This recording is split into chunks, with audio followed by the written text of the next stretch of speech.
Hello बच्चों, आज के इस वीडियो में हम लोग पढ़ेंगे एक्सरसाइज 4.2 क्वेश्चन नंबर जो है 3। पिछले वीडियो में हम लोग पढ़ लिए थे और आगे वाला जो क्वेश्चन है आपको इस वीडियो में मैं बता रहा हूँ।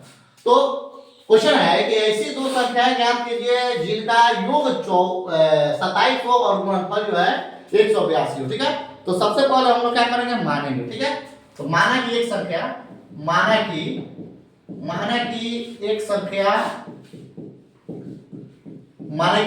बराबर क्या है, x है। ठीक है, अब जो उत्तर दिया है यहाँ पे, जो उत्तर दिया है कितना, 27। तो दूसरी संख्या क्या होगा, दूसरी संख्या बराबर हम क्या मानेंगे, 27 और माइनस एक्स, क्योंकि इन दोनों को जोड़ देंगे तो 27 आ जाएगा। ठीक है, तो पहली संख्या जो है हमारा क्या है, x है, और दूसरी संख्या हम लोग क्या मान लेंगे, 27 माइनस एक्स। अब कह रहा है यहाँ पे गुणनफल जो है कितना है हमारा, 182 है। तो लिखेंगे इसलिए प्रश्न से क्या कि x i into 27 minus x बराबर में कितना है, 182 है। ठीक है, अब हम इसको हल करेंगे और इसका शून्य निकालेंगे। ठीक है, तो हम क्या करेंगे, 27 एक्स में गुणा करेंगे तो हमारा कितना x हो जाएगा, 27 एक्स हो जाएगा, माइनस x से गुणा करेंगे तो कितना हो जाएगा, x स्क्वायर हो जाएगा, बराबर में कितना हो गया, 182 हो जाएगा। ठीक है, अब सबको उधर कर दीजिए। तो जब सबको उधर करेंगे तो क्या हो जाएगा हमारा, x स्क्वायर अब माइनस 27x हो जाएगा, और उसके बाद से जो है प्लस 182 अब बराबर में हो जाएगा 0। अब माइनस 27 को जो है हमें दो रूप में तोड़ना है कि जोड़ने पर माइनस 27 आ जाएगा, गुणनफल हमारा आ जाएगा कितना, 182। ठीक है, तो हम क्या करेंगे यहाँ पे कि x का स्क्वायर अब माइनस 13x आप माइनस 14x में अगर तोड़ दे तो कोई दिक्कत है, कोई दिक्कत नहीं है। ठीक है, अब हम क्या करेंगे यहाँ पे, क्या देख रहे हैं दोनों में है, तो हम देख रहे हैं दोनों में x है, तो x कॉमन ले लेंगे।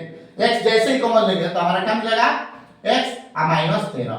ठीक है, यहाँ पर जो है दोनों में 14 कॉमन ले लेंगे हम लोग। ठीक है, तो माइनस 14 पर कॉमन हम ले ले, माइनस 14, तो यहाँ पर क्या बचेगा, x माइनस 13। ठीक है, तो अब हम देख रहे हैं, अब बराबर में 0 लिख देंगे। ठीक है, अब हम देख रहे हैं यहाँ पे कि गुणनखंड तभी सही होता है जब बीच वाला ये दोनों बराबर हो जाए। ठीक है, तो बाहर वाले में हम लोग लिख देंगे x माइनस 14, और उसके बाद से जो है हमारा अगला जो है क्वेश्चन, अगला जो है हमारा क्या होगा, x माइनस 13 हो जाएगा। ठीक है, अब बराबर में 0। अब हम क्या करेंगे, अर्थात अब हम लिखेंगे, अब क्या लिखेंगे, अब x माइनस 14 बराबर में 0। ठीक है, इसलिए x बराबर में कितना हो जाएगा, माइनस 14 जाएगा तो प्लस में हो जाएगा, यानी 14 हो गया। अब इसके बाद से क्या करेंगे, x माइनस 13 अब बराबर में 0। अब इस पर चलेगा हम लोग, तो x माइनस 13 बराबर 0, तो इसलिए x बराबर में 13 हो जाएगा, माइनस में जाएगा तो प्लस में हो जाएगा। ठीक है, अगला वीडियो फिर हम बता रहे हैं। चलो क्वेश्चन नंबर जो है 4 पे हम लोग बात करते हैं। ठीक है, क्वेश्चन नंबर 4 दिया है, देखिए ध्यान से, क्रमागत दो धनात्मक पूर्णांक ज्ञात कीजिए जिसके वर्गों का योग जो है कितना है, 365 है। ठीक है, तो क्रमागत दो धनात्मक पूर्णांक है। ठीक है, तो सबसे पहले क्या लिखेंगे, माना कि लिखेंगे, माना कि पहला पूर्णांक बराबर में हमारा क्या है, x है। ठीक है, x है, तथा दूसरा पूर्णांक जो है हमारा क्या है, दूसरा पूर्णांक बराबर हमारा क्या हो जाएगा, x प्लस 1 हो जाएगा। दूसरा पूर्णांक x प्लस 1 है, क्योंकि दो क्रमागत है, क्रमागत मतलब लगातार। ठीक है, तो अब कह रहा है कि वर्गों का योग, जो है 365 है, तो इसका वर्ग यानी x का वर्ग का फिर प्लस x प्लस 1 का वर्ग, इसका वर्ग बराबर में कितना है, 365 है। ठीक है, अब हम क्या करेंगे, इसको हल करेंगे, बहुत ही आराम से हम लोग हल करेंगे। ठीक है, तो x का स्क्वायर x हो जाएगा a प्लस ये a प्लस b का होल स्क्वायर हो गया, तो a square a plus 2ab, तो 2 गुणे a का मान x गुणे b का मान कितना है हमारा 1 a प्लस b स्क्वायर, तो b का मान क्या हो गया हमारा 1 का स्क्वायर हो गया। अब बराबर में 365 दिया, तो 365। अब इसको और आराम से हम लोग हल करेंगे, x स्क्वायर कितना हो गया, 2x स्क्वायर हो गगया, अब फिर प्लस 2 से x में गुणा करेंगे तो 2 एकम 2 है, x 2x हो जाएगा, अब फिर आप प्लस 1, अब उसके बाद से जो है बराबर में दिया है 365। अब हम क्या करेंगे, यहाँ पर 2x स्क्वायर हो गया प्लस 2x हो गया, यहाँ पे जब आएगा तो ये प्लस 1 है और ये माइनस 365 बराबर में क्या हो जाएगा, 0 हो जाएगा। ठीक है, अब हम क्या देख रहे हैं यहाँ पे कि 2x स्क्वायर प्लस 2x 365 और ये प्लस 1 है, तो इन दोनों को जो हल करेंगे हमारा तो -364 हो जाएगा, एक कम हो जाएगा, ये एक जो दिया है कम हो जाएगा, तो 364 बराबर में हो जाएगा हमारा कितना 0। अब दो इसमें से वो कॉमन ले लेंगे, दो जैसे ही कॉमन लेंगे तो क्या बचेगा हमारा एक्स स्क्वायर, ठीक है, प्लस एक्स माइनस 182 बच जाएगा, ठीक है, 182, 2 एकम 2, 2 8 16, 2 दूनी 4 बराबर में 0। यानी हम देखेंगे अब ये गुणा में जाएगा तो भाग में होगा, यानी 0 हो जाएगा। यानी हम लिख लेंगे कि x square plus x minus 182 बराबर में 0, ये हमारा क्या हो गया समीकरण हो गया, ठीक है, द्विघात समीकरण। अब हम इसको क्या करेंगे गुणनखंड करेंगे, तो एक्स स्क्वायर है तो एक्स स्क्वायर लिखेंगे, और ये एक्स 1x है, इसको 1x बोला जाता है। इसमें हम क्या करेंगे कि इसको ऐसे दो भाग में तोड़ाएंगे, गुणा करने पर 182 आ जाए और जोड़ने पर x आ जाए, ठीक है। तो हम क्या करेंगे इसको -13x प्लस 14x में तोड़ देंगे, तो कोई दिक्कत, क्योंकि 14x में से 13x घटाएंगे तो हमारा प्लस x हो जाएगा, और गुणा दोनों करेंगे तो 182 हो जाएगा, ठीक है, तो 182 हो गया। अब हम क्या करेंगे बराबर में 0 लिख देंगे। अब हम क्या करेंगे यहाँ पे कि कॉमन लेंगे क्या x, तो कॉमन लेंगे तो हमारा x -13 हो जाएगा, और फिर प्लस 14 कॉमन ले लेंगे हम लोग, तो हम क्या हो जाएगा हमारा x हो जाएगा और -13 हो जाएगा, ठीक है, अब बराबर में 0। अब हम देख रहे हैं कि x प्लस 14 लिख देंगे बाहर वाला, ये x और ये प्लस 14 एक में हो जाएगा, और x -13 एक में हो जाएगा, x -13, ठीक है, अब बराबर में 0। अब लिखेंगे यदि x प्लस 14 बराबर में 0, इसलिए x बराबर में क्या हो जाएगा +14 हो जाएगा तो -14 हो जाएगा। और फिर लिखेंगे यदि क्या x -13, तो x -13 बराबर में 0, इसलिए x बराबर में क्या हो जाएगा 13, अर्थात x का जो मूल्य निकलेगा वो हमारा कितना निकलेगा -14 निकलेगा, और प्लस और ये 13 निकलेगा, ठीक है, ये आपका आंसर हो गया। अब बात करते हैं क्वेश्चन नंबर 5 की, ठीक है, तो चलिए अब हम लोग क्वेश्चन नंबर 5 की बात करते हैं, ठीक है। क्वेश्चन नंबर 5 जो दिया है, देखिए एक समकोण त्रिभुज की ऊंचाई इसके आधार से 7 सेंटीमीटर कम है, ठीक है, आकलन है कि यदि कोण 13 सेंटीमीटर का हो तो अन्य दो भुजाएं क्या कीजिए ज्ञात कीजिए। कौन है क्या कि आधार जो है और है एक त्रिभुज की ऊंचाई इसके आधार से 7 सेंटीमीटर कम है, तो सबसे पहले हम लोग क्या मानेंगे, पहले मानेंगे आधार, क्या मानेंगे आधार, तो लिखेंगे माना कि समकोण त्रिभुज की आधार, समकोण त्रिभुज की आधार बराबर में क्या है x है, क्या है समकोण त्रिभुज की आधार x है, ठीक है, इसलिए ऊंचाई, तो ऊंचाई हम लोग क्या माने हैं, ऊंचाई को आ रहा है कि आधार से 7 सेंटीमीटर कम है, तो ऊंचाई यानी x - 7 सेंटीमीटर, ठीक है, इतना है, हाँ ठीक है। तो इसलिए प्रश्न से तो प्रश्न से हम लोग क्या देख रहे हैं, हम लोग ये देख रहे हैं कि जब आधार दिया है ऊंचाई दिया है, तो पाइथागोरस प्रमेय हम लोग जानते हैं कि आधार का स्क्वायर और ऊंचाई के स्क्वायर के बराबर कोण के स्क्वायर का मान होता है, ठीक है। तो कोण ऑलरेडी हमारा दे दिया है 14 सेंटीमीटर, तो लिख लेंगे इसलिए प्रश्न से x square plus into x -7 का होल स्क्वायर बराबर कितना का होल स्क्वायर 13 का होल स्क्वायर, यानी ये हमारा किस पर चल रहा है पाइथागोरस प्रमेय में, लंब स्क्वायर प्लस आधार स्क्वायर बराबर कोण स्क्वायर, ठीक है। अब हम क्या करेंगे कि x स्क्वायर प्लस, अब यहाँ पर हम लोग क्या करेंगे ये प्लस b का होल स्क्वायर निकालेंगे, तो a प्लस b का होल स्क्वायर क्या होगा हमारा a स्क्वायर, तो a स्क्वायर नहीं a माइनस b का होल स्क्वायर, a स्क्वायर -2 गुणे a का मान x है गुणे b का मान कितना है 7 है, अब प्लस b स्क्वायर, तो b का मान क्या है 7 का होल स्क्वायर, तो 7 का होल स्क्वायर लिख देंगे हम लोग, ठीक है। अब बराबर में 13 का होल स्क्वायर, तो 13 का होल स्क्वायर, 13 का स्क्वायर कितना होता है हमारा 169 होता है, 169 हम लोग लिख देंगे। अब हम लोग क्या करेंगे इसको बनाएंगे, तो x स्क्वायर हो गया प्लस नहीं x स्क्वायर दोनों जोड़ देंगे तो 2x स्क्वायर हो गया माइनस, और इसकी बात करेंगे तो 2 7 14 यानी 14x हो जाएगा, ठीक है, -14x अब प्लस 7 7 49 अब बराबर में 169। अब हम लोग क्या करेंगे इसको इधर भेज दीजिए, तो 2x स्क्वायर -14x ये प्लस 49 है, इधर आएगा तो क्या हो जाएगा -169 हो जाएगा, बराबर में क्या हो जाएगा 0। अब हम लोग देख रहे हैं 2x स्क्वायर -14x प्लस, अब प्लस नहीं होगा माइनस होगा, माइनस इसलिए होगा क्योंकि ये माइनस है और ये प्लस है, तो इसमें से इसको हम माइनस कर लेंगे, ठीक है।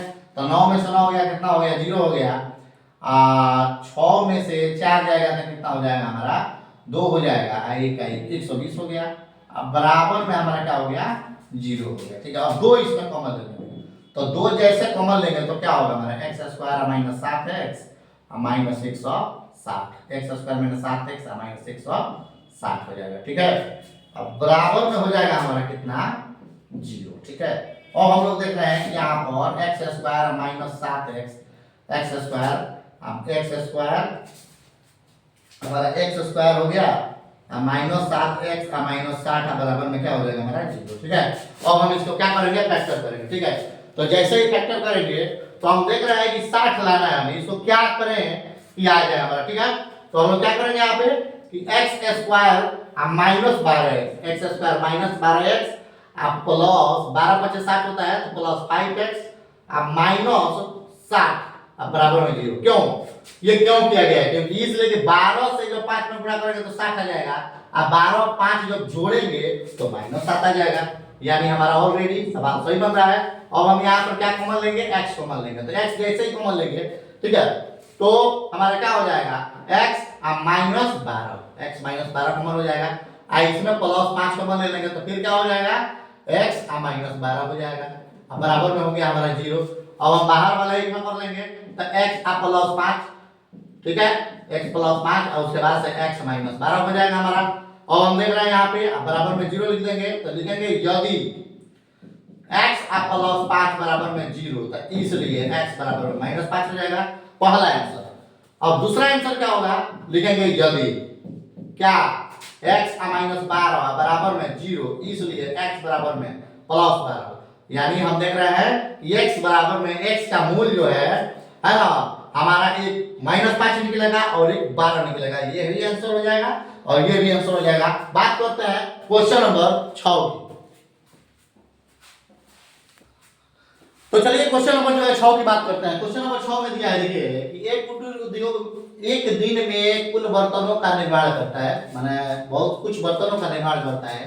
एक विशेष दिन यह देखा गया कि प्रत्येक नग की निर्माण लागत उस दिन के निर्माण किए गए बर्तनों की संख्या के दुगुने से 3 अधिक है। ठीक है, यदि उस दिन की कुल निर्माण लागत 90 रुपया है तो निर्मित बर्तनों की संख्या और प्रत्येक नग की लागत यहाँ की बताना है। बर्तनों की संख्या और लागत कितने रुपये अलग रही है बताना है। तो लिखेंगे कि माना की, क्या लिखेंगे माना की बर्तनों की संख्या, माना की बर्तनों की संख्या बराबर, माना की बर्तनों की संख्या x है, माना की बर्तनों की संख्या क्या है x है। अब कह रहा है कि प्रत्येक नग की लागत क्या है, तो लिखेंगे बर्तनों की संख्या x है और एक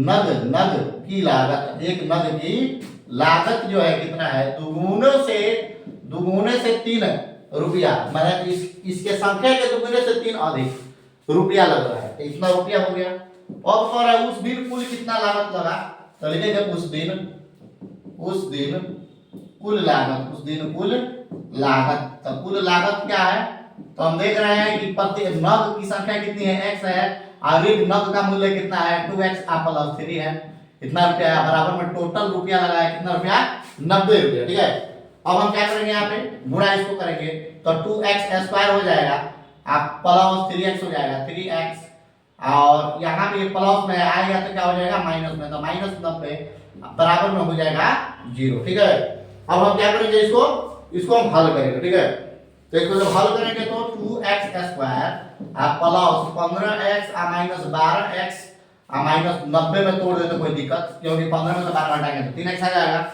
अब हम इसको क्या करेंगे कॉमन ले लेंगे, क्या कॉमन लेंगे तो देखिए x यहाँ पर कॉमन लेंगे, x जब कॉमन लेंगे हम तो 2x बचेगा आप प्लस 15 बच जाएगा। ठीक है, और यहाँ पे माइनस 6 कॉमन ले लेते हैं हम लोग, कितना माइनस 6, तो माइनस 6 जब कॉमन लेंगे तो 6 दूनी 12 यानी 6 दूनी 12 12x हो जाएगा और यहाँ पे प्लस 15 छके 90 तो 15 अब बराबर में 0। हम देख रहे हैं गुणनखंड जब बराबर होता है तो बीच वाला बराबर होता है। ठीक है, तो हम लिखेंगे क्या x आप माइनस 6 इंटू 2x आप प्लस 15 बराबर में 0।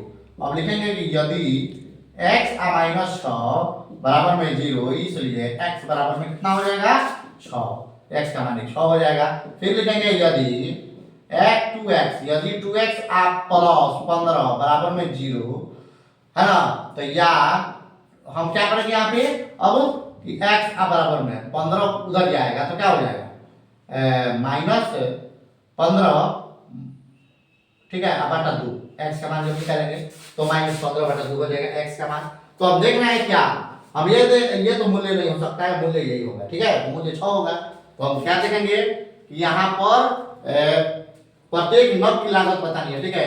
तो जो है हमारा बर्तनों की संख्या कितनी है, x है, तो इसलिए एक बर्तन का मूल्य बराबर हमारा क्या हो जाएगा 2x प्लस 3 यानी 2 गुणे 6, x का मान 6 है, अब प्लस 3 यानी 2 छके 12 प्लस 3 बराबर में कितना हो जाएगा 15 रुपया, ठीक है, आंसर हो जाएगा हमारा, ठीक है, एक नग का मूल्य 15 रुपया, ठीक है, ओके, धन्यवाद। तो मिलते हैं अगले वीडियो में, और आप जो है चैनल को हमारे सब्सक्राइब कीजिए और शेयर कीजिए, और जानते हैं कि प्रत्येक वीडियो आपको जो है बहुत ध्यानपूर्वक बताया जाता है, कमेंट्स जरूर कीजिएगा आप, ताकि आपका जो है मैसेज मेरे पास पहुंचे और मैं आपके प्रॉब्लम को समझ सकूं, और 2025 के एग्जाम के लिए आप बिल्कुल जो है मन लगा के काम कीजिए, माँ बाप को सपना को पूरा कीजिए। धन्यवाद, जय हिंद।